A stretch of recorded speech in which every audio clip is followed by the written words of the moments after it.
Hello everyone, this is Simo, and this is my first episode of our reversing series. So, I was recording this video and I realized I do not have audio, but I'm gonna just redo the audio and attach it. So, first up, we're getting our VM, we're putting everything, and it seems like we're about to go in. So, we're going into our VM. So, our tools are gonna be listed as in a second, and we're gonna need VMware Workstation 17 player, and we're gonna need a Windows 10 ISO. So while booting in, here are the tools we're gonna need. We're gonna need CFF Explorer. We're gonna need System Informer, Detected Easy, and that's about it. Now we're logging into the VM, and we're gonna use a VM for the pure reason of I just don't want to get ratted. You can choose not to use one, but it's gonna be dangerous for you. And here's my VM just bugging out. It's kind of weird. Just took a minute. It was frozen. And we're beginning. Yay, love it. Okay. So we're gonna go into our loader. This is packed with UPX, and it uses, it just uses UPX. It's a very normal file. We're going to CFF Explorer just to explore the attributes of the file. So it seems like the section headers, we see that's an irregular file. It's supportable executable 64. It says it was created on June 8th, but it was modified in the past. But that makes no sense. Don't worry about it. It's just a bug. So, and we also have the MD5 hash. We're also not going to worry about that. It's useless for us at least. And we're going to go with section headers. We can see two things. The first one, it has an entry point. The second one just doesn't, which is, So then we know what we're looking into. Okay. We're just looking into this is a bunch of gibberish. We won't understand it. It's a bunch of bytes. And let's go. Let's begin. So first of all, we're gonna probably run the loader here. Yep, we're running the loader. And we're gonna go into Detected Easy before we run it real quick. We just want to see, what are we looking at here? We're gonna put in advanced mode. And while it's in advanced mode and it's just loading in, I'm gonna start explaining how it works. So Detected Easy just tells you everything. For example, it's compiled with Visual Studio 2022, the Packers UPX, it's a C++ program, and it has an import like UPX, which means it's just UPX. So we're gonna go into strings and we're gonna see if there's any HTTPS or anything that can benefit us, in other words. I think we can see shell execute A, which is probably being called, which it just depends. And there's a bunch of zlib stuff. It's probably added by UPX. I'm not sure here. That's the most likely. No HTTPS. Yep. It's also because the strings are unencrypted. So yeah. Now we're opening the loader, and then we're gonna go into a debugger. It's x64 debug, but it's modified. And we're gonna run this. So we have two options. We can either attach or we could run it from the entry point. So we're not going to attach, but we're just going to run it from the entry point. We're just going to open file, go to the reversal episode 1 folder, and then loader.exe. And here's the thing. We're not at the real entry point. We're just at NTDLL entry point. Now this is the real entry point. We're going to set all our breakpoints right now, which we're going to do shall execute A, because we did see that there. But we already have this, because I was already reversing this. This is the second recording. So it's all already breakpointed. And this is system, which is basically command prompt. Boom. Guess it's already done. So our work is kind of cut out for us, because we love debuggers. They make our lives easier. So let's just run and see what we get. Boom. And we have a cheat loader, COD specifically. So let's just see. Symbols. This just shows us everything that's in the file and running, everything that's being accessed, basically. And our main point is the module. We're going to the main module here. Boom, we're in. And this is the key auth info. So we have the application name, the key auth API, the owner ID, and then the secret. The owner ID and secret have the same format. They all follow the same format. Application name can be any format, but that's how we usually distinguish whether it's the owner ID or just a random string. So boom, owner ID secret. We can use this later on to exploit it and download our own files. Current module, string references. Boom. Looking at everything. Info, key auth API, secret, owner ID, application name under that.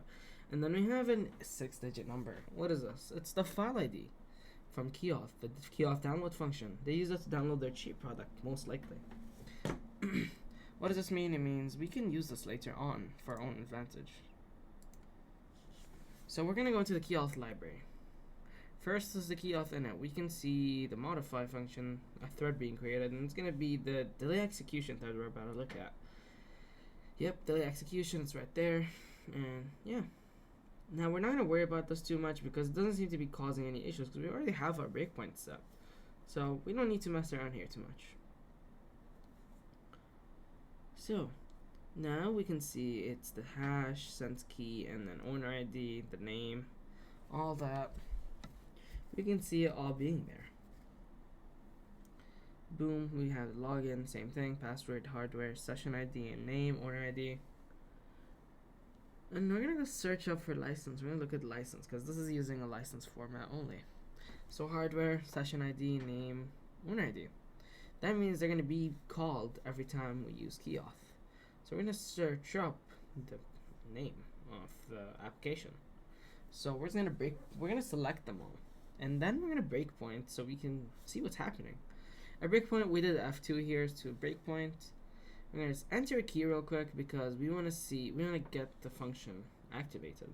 Boom. We're gonna do 1, 2, 3 here. You can put anything, but I chose 1, 2, 3. And we can see that something did get activated. A function got called, and it's using the info. So we have a call, then we have an instruction for G and E. Yeah, it's really simple. We're just looking around. Let's see. We're gonna go back to the same function that got activated. Boom.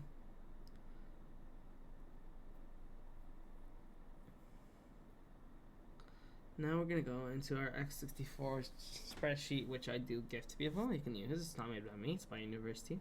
But we can see jump if not equal or non-zero. So if we're not equal, if we don't have a valid license, this is gonna make us exit. And yeah, see, we don't have a valid license, so we exited and called another Kioth function or whatever. And yeah, it's kind of useless there.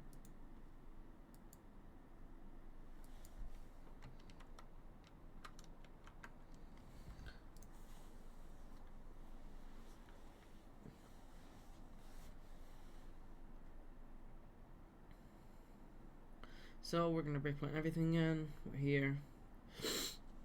And now we're gonna mess around with the instruction. We're gonna make it always think that we're authenticated.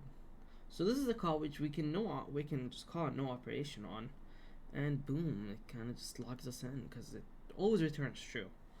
So then we're just gonna modify this. We're gonna mess around with that. So we want to use the JE. We're gonna make it jump if equal. So if it's 0, which it would be because we don't have a valid key, it lets us in. So we want to assemble, which is going to be all the way at the bottom, also known as the space button.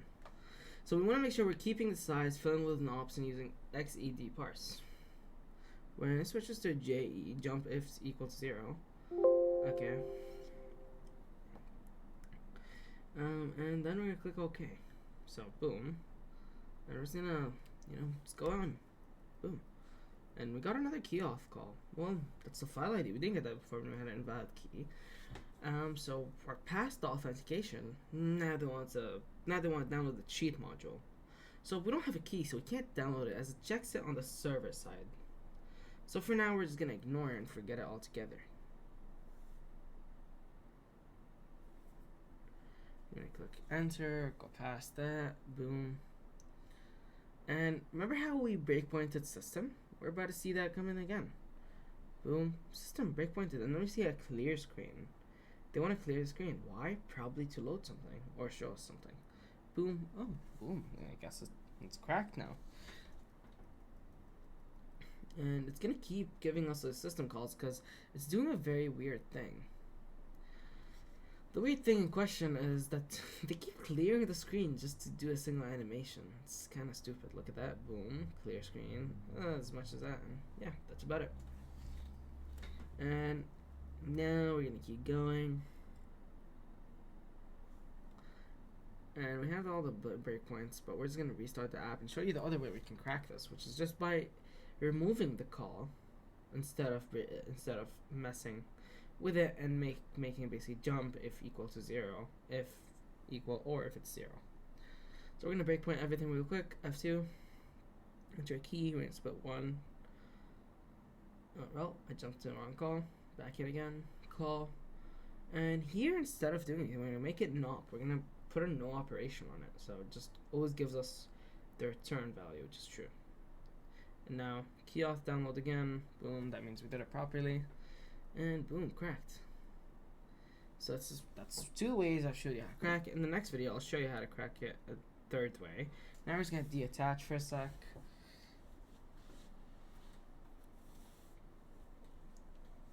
It's deattached, and boom, close it, we're done.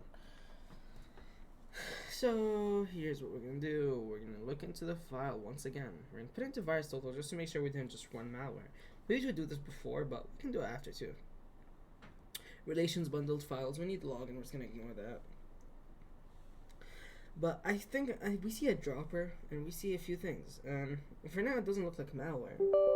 So what's the next step? Our next step is going to be to run the loader again and just enter. We're just gonna dump the loader. So x64 has a native dumper called Scylla. So Scylla allows you to dump files, and we're gonna be basically looking at it. We dump the file. We're gonna open CF Explorer. Nothing's changed. It's just a regular dump. It's not an unpack. We'll teach you how to unpack in later episodes. For now, I'm going to create a new folder called Jellion Dump. In Jellion Dumps, we're going to call it UPX because this does use UPX. And this is kind of a video showcasing how UPX works. So I copied the wrong file because we're using VMware. VM Tools allows you to copy from your main PC to your VM. However, it could trigger detections on certain anti-VM programs, which we don't want to do. We're trying to not be detected in any form of way. So loader and did underscore dump. We got the dump. Boom, boom, boom. Paste it in. Now we're gonna use interactive disassembler, which is IDA in other words. Okay. Boom. New file. Go to that location. Dump. And it's loading some imported modules. Well, that was a dump, so of course it's not gonna be proper. And it's looking. We don't have the original entry point, as we can see. This is not the real entry point. And yeah, it's messed up. So we're gonna go into strings. We're gonna look if we can see anything.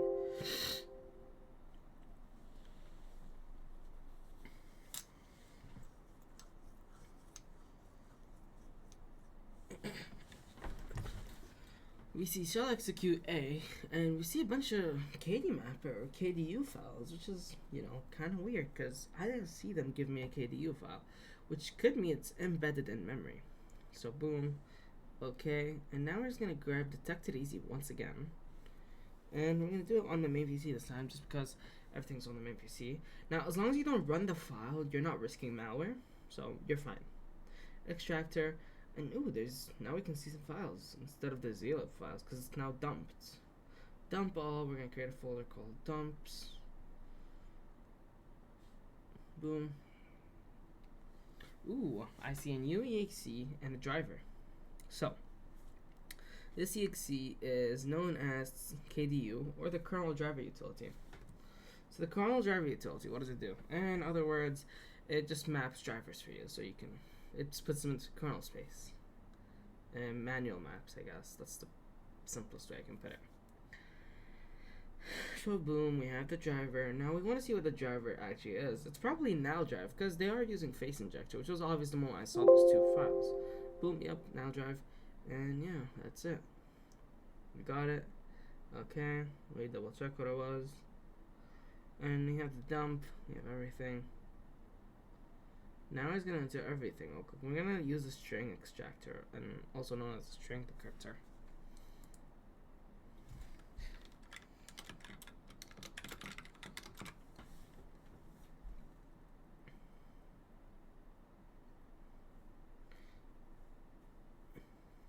So it's analyzing, decrypting, doing its stuff here. And while it does that, we're just gonna close die. We're just gonna go back in and look. Oh, you can't run the dump because here's the thing. In later videos, like I said, I'll show you unpacked versions that may run, but dumps for now just don't run.